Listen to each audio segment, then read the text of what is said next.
So welcome to this week's webinar. Today we are going to be talking about one of our online teaching tips webinar, and we are going to be discussing adding language skills to activities. Now this is something that is extremely important, especially for our ESL students as they are learning the language. It's really important for them to apply those language skills in their activities and in their daily conversation, just to kind of get the most out of the language and to fully comprehend the English language. So let's have a look at what we will be discussing today. So firstly, we are going to just talk about what are language skills in education. We will take a look at receptive versus productive skills and what they are. We will be talking about the importance of language skills in learning. We will also be giving some tips and ways to integrate the 4 skills and how you can do this in an online classroom or if you are in a physical classroom. And then lastly, we will be taking a look at storytelling to enhance language skills. So firstly, what are language skills? Language skills are skills which relate to different aspects of using language, such as listening, reading, writing, or speaking. And when we refer to language skills, we are only talking about these 4 because there are only 4 language skills. So skills are our ability to do these things. They usually are divided into 2 types, so receptive and productive. But we will be taking a look at that a little bit later and what that means. But our language skills that we need to focus on when we are teaching ESL or English for that matter are listening, reading, writing, and speaking.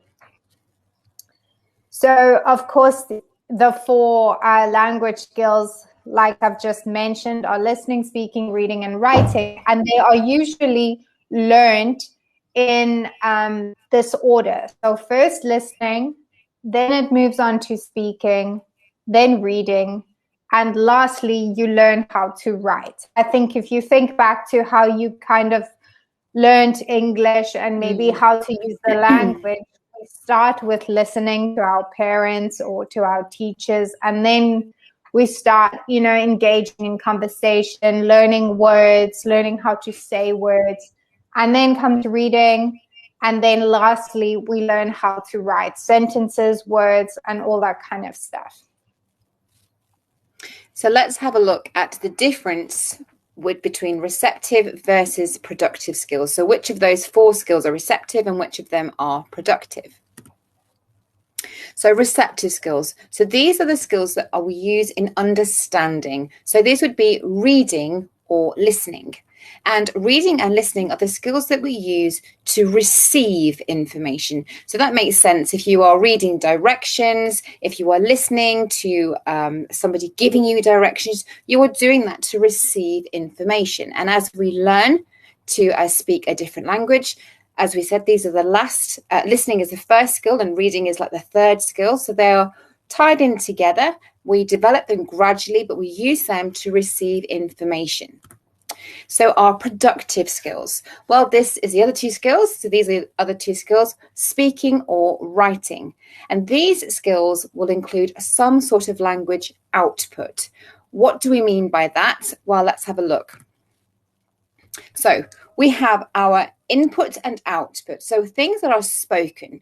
So an input, so when we receive this information, if that's from the spoken form, that would be when we are listening to it. So such as Rose was saying earlier, when little children first learn any kind of language, the first skill they gain is listening. They listen to their parents speaking, they listen to other children and things like this. And then gradually they are able to mimic that and speak themselves. So that's an output. When we're teaching a language, the same thing happens. We teach children and students, however old they may be, those listening skills. So they receive that information Then they repeat, copy, and speak it. So that's the output. For written, that would be our reading. So when we learn to read, we're reading that information. That's input. We're putting it into our mind, so to speak. And then the output is obviously when we learn to write, which is why writing is the last one, because you have to learn to listen, to learn to speak. You need to learn to speak, to learn to read, and then you can write. Writing is the most difficult of all of these skills. So why are language skills important? And they are extremely important, just like Tammy mentioned. Without them, we can't really use the English language effectively. So let's have a look at why they are important. So the language skills helps to improve attention span. With listening, reading, writing, speaking, we kind of have to have that focus. So it teaches us, how to kind of focus on what somebody might be saying to you, what I need to reply, what I'm reading. So it helps with overall attention span. It helps and allows us to understand and make the most effective use of study materials. So when we are thinking about our ESL students, if they are able to listen to instructions, if they are able to kind of answer questions and read, they're able to, get the most out of their study materials. Language skills helps to better our problem-solving skills. It allows us to communicate effectively, and it helps to enhance confidence and a sense of achievement. So just thinking back to kind of studying the English language when you're a student and you're able to do all these things well and you're able to get the most out of your study, there's that sense of confidence and self-achievement that you feel after this. Definitely.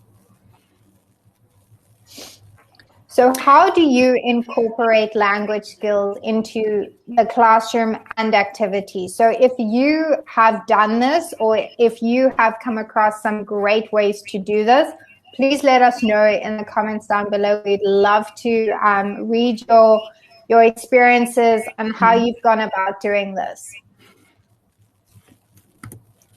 Okay, so, I just skipped too many, sorry. So just at this point, we'd like to draw your attention to our amazing TEFL course, which is available online on iqtefl.com. So it's made by teachers for teachers. It's a very accessible course. It's really interactive. It's very interesting, and it's available across all devices. If you want to switch between using your laptop or your tablet or your phone, you can do that at any time. And it's also at a really good price. It is fully accredited by Accreditat, and it's a great way either if you want to become a TEFL teacher for the first time, or you want to brush up on some of your skills. We also have our CPD courses, and again, these are available at iqtefl.com if you would like to further improve your own personal development. And for more of our previous weekly webinars, please click subscribe, and you can go back and see previous webinars that we have been discussing on teaching tips and grammar series. So please hit that like button, leave your comments, and also you can also head to our other social media platforms such as YouTube, Facebook, Instagram, Twitter, and Pinterest, where we are regularly uploading amazing free resources for everybody. So how can we use the 4 skills, reading, writing, listening, and speaking, in the language classroom? So the first one we're going to look at, as we said, the first skill that any of us learn when we learn to speak a language is listening. So how can we teach listening?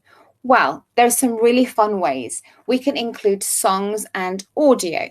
So remember, we can adapt that according to our learners' ability and especially according to their age. So for example, I love sometimes at the beginning of the lessons I teach, we have a wonderful little song that the children may be learning. It could be animals, it could be numbers, and young children love it. It's colourful, they can join in.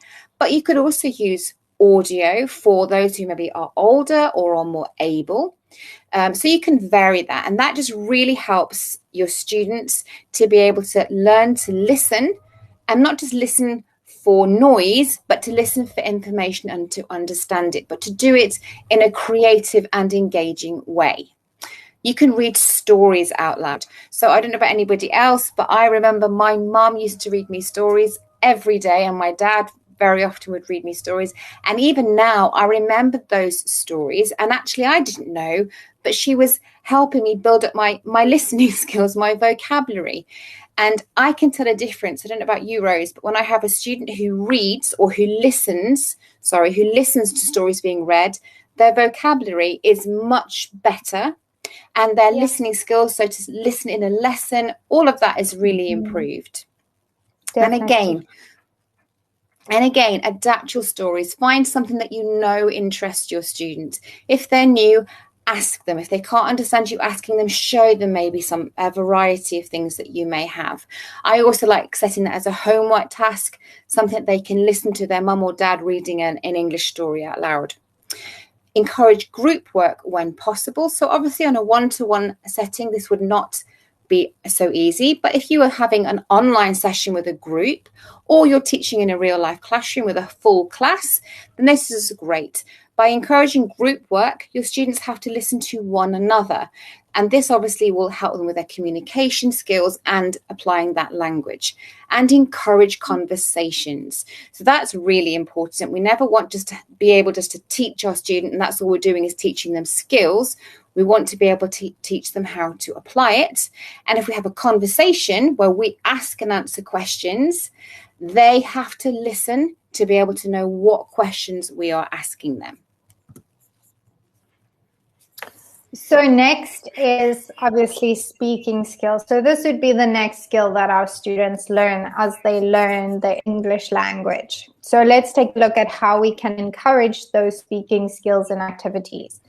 Pronunciation practice. Now, this is something that we do quite often in ESL teaching because practice is just the greatest way to get our students to get something right or to become familiar with something. So definitely encouraging that spoken practice is a great way to integrate those speaking skills into your activities. Greetings and icebreakers are a phenomenal way to make use of those speaking skills by asking them questions that, maybe relate back to some of their interests, something they told you a while ago. And just getting them to talk about something, whether it be the topic you're doing in the lesson or, questioning them. And then, of course, sentence creation and recitation, which is also a great online English activity you can do. In the virtual classroom, you can ask your students to make sentences using maybe vocabulary you are using.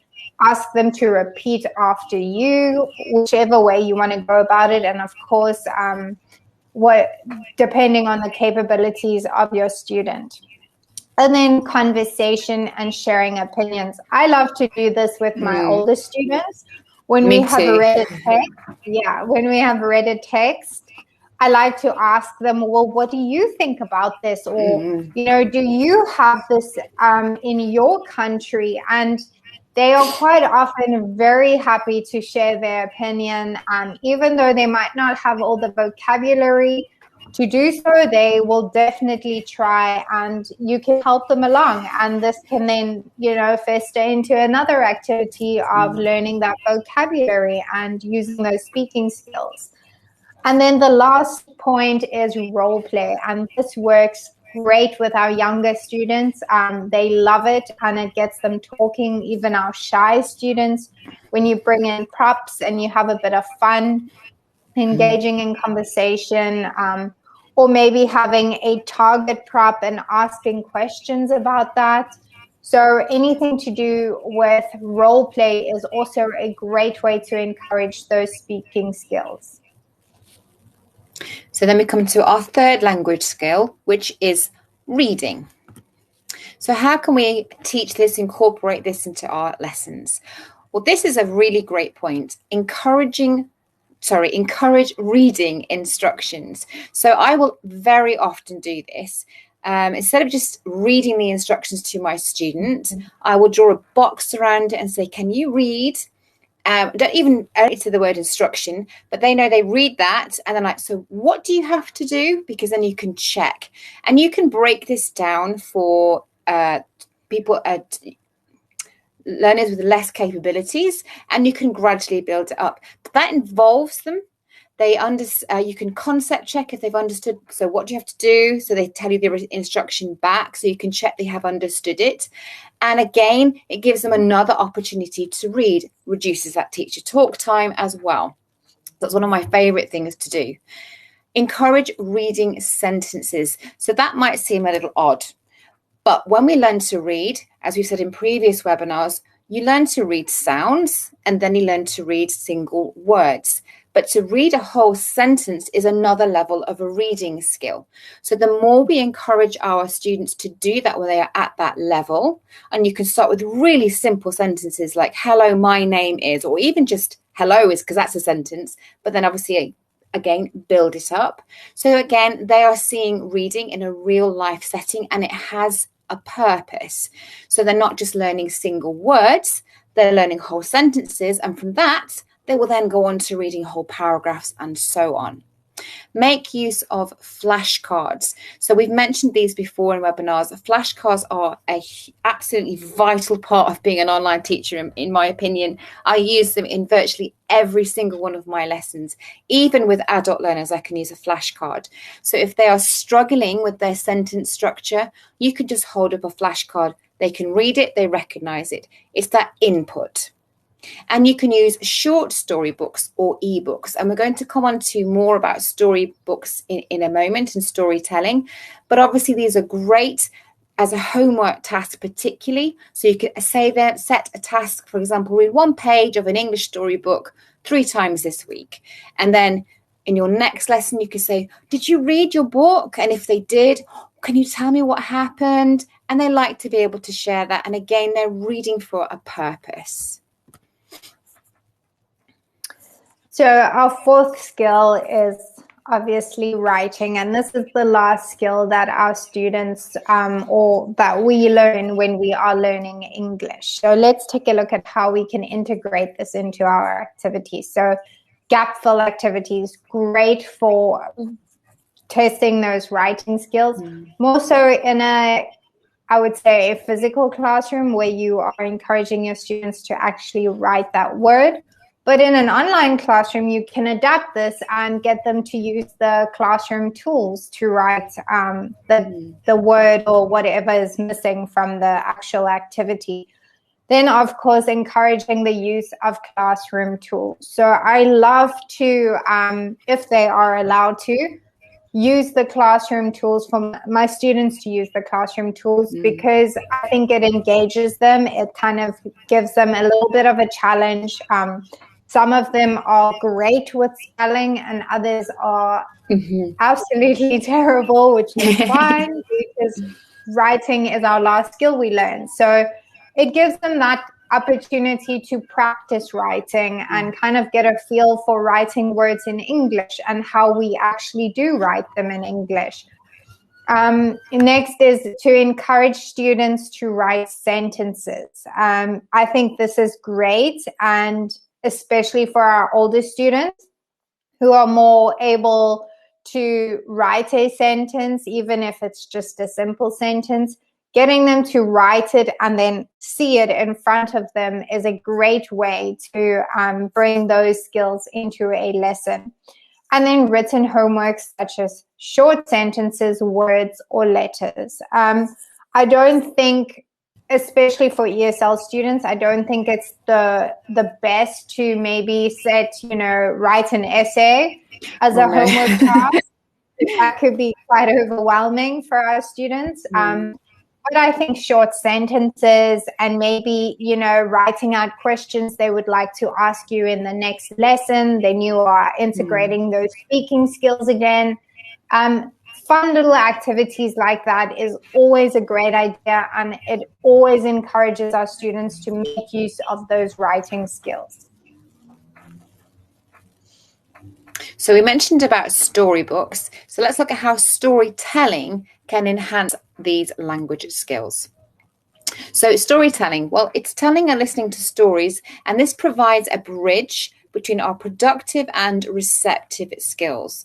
So the ability to tell stories helps to develop the following: the understanding of using language. So when a child or an older student is listening to a story being told, whether that's a really simple, like a fairy tale, or a more complicated story, then they have to be able to listen for a purpose. They're listening for that information, and they are understanding these aren't simple words that I've learned, just as almost like a baby does when they learn just those basic mama, dada, and then eventually they build on it.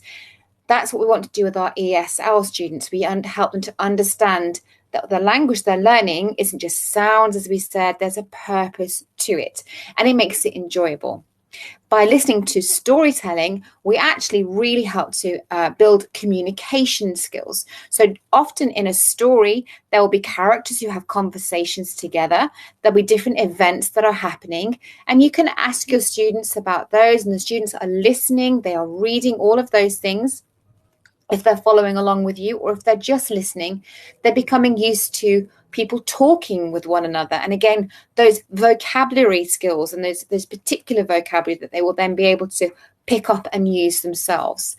Obviously, it is very beneficial for listening skills. It's great for social skills. I have personally loved doing this when I used to work in a school, in a classroom. So yes, all the children I was with, they could speak English, but we used to, every now and then I would read a book at the end of the school day, and they would love it, 10, 15 minutes. And then they talk about it with one another. They're really enjoying it. And obviously it improves your reading skills so they can follow along with you. Maybe when they're able to, they'd be able to carry on reading some of that story for you. So again, we need to pick stories that will interest our students. If we have a student who doesn't like fiction, and my mum personally much prefers a non-fiction book, we could have students like that. You can still find stories for maybe an autobiography, something like that. So it's still a story in a sense, you can have all those skills, but it's something that they will personally enjoy and benefit from. So how can we use storytelling to develop our reading, writing, speaking, and listening skills? So it's not enough just to sit and read a story. That might be fine when we first start, but once we know that our students are becoming a little bit more confident, then we can ask them, can they retell us what we've just read? I very often love maybe covering the story up and saying, what did so-and-so do? What did he say? What did the bear do? And that tests them. And then when they get used to the fact that you're going to ask them those simple or more complicated questions, they're actually normally, I've found, quite eager, and they want to be able to answer that. And immediately when you start reading the next time, they're there. They know, I need to listen because I'm going to be asked about this in a minute. And very often I will introduce a story or part of it, and I say, and we're going to look for these points, or make sure you look for this, or after this we're going to answer some questions. So they are given that cue. They have to really put those listening skills, and if they're following along, those reading skills into gear as well.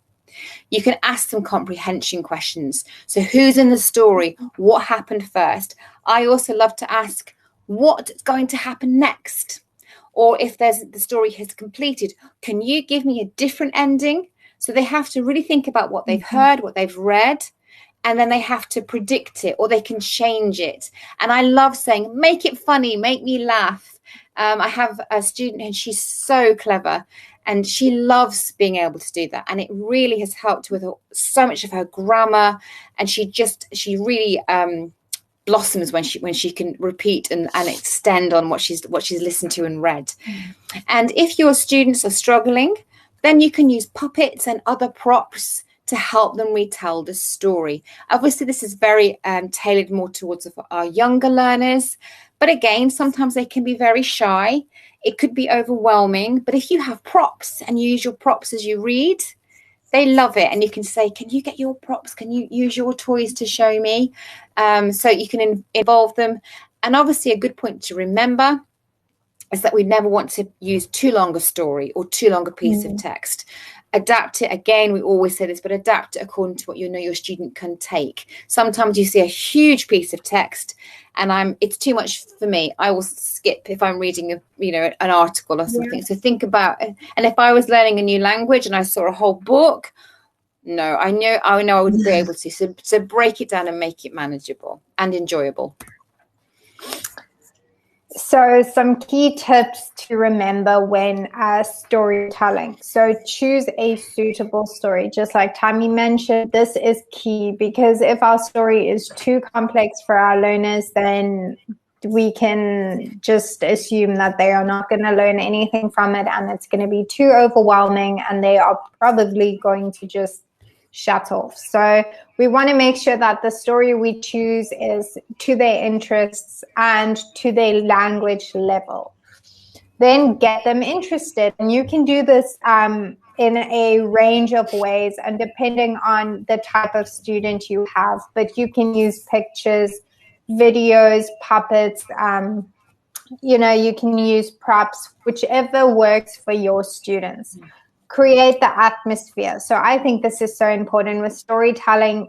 There should be an atmosphere, and you should have, kind of been in character when you're telling that story, and that then, reflects on our students and they get excited about it. So that is a great point to remember when you are retelling stories or doing storytelling. Get in touch with your inner actor. So just like I said, don't be shy and don't be scared to kind of act it out. I love to do this with my students, especially my young students. They just love it. So, I mean, there's more benefit to being an actor than there is to, kind of feeling shy. So just to get your students involved, that is a great tip to remember. Then and it's fun for you as a teacher. It's fun for you to be an actor as well. Yes, definitely. Consider what a suitable pace is. Now, this is going to differ each time.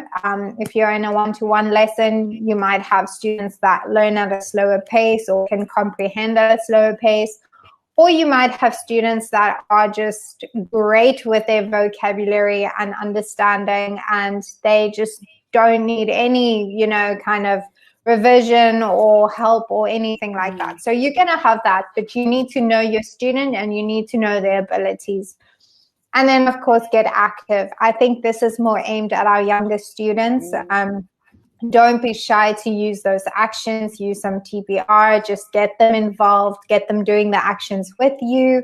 It's great. It's good fun, and it's just a good way to just practice those 4 skills that we spoke about earlier. And then, of course, encourage student participation. And you can do this by doing all the above.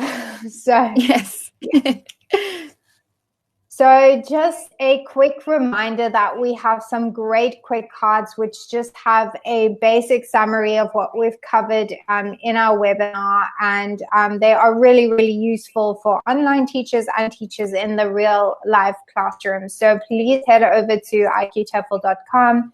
You can click the resources tab and the quick cards, and you can find all the quick cards for our previous webinars as well as for this one. And then again, just a quick reminder on our TEFL course.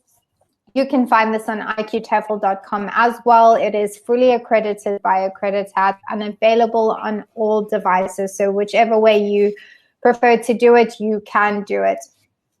And then, of course, we have some CPD courses which are available also on iqtefl.com. So if you are interested in furthering your personal development as a teacher or just starting out, these are great courses to do. And like I said, you can find them on iqtefl.com and just simply sign up for whichever one you want to do. And then to view more of our weekly webinars, please remember to click subscribe. You can find all our previous webinars on our YouTube channel. And if you would like any free content or some helpful tips, please head over to all our other social media platforms where we share tips and just great information daily, which is super helpful for teachers and those starting out as teachers. And then, of course, thank you so much for coming to our webinar this week. And please remember to subscribe and leave your comments down below, and we will see you very soon. Thank you, Rose. Bye.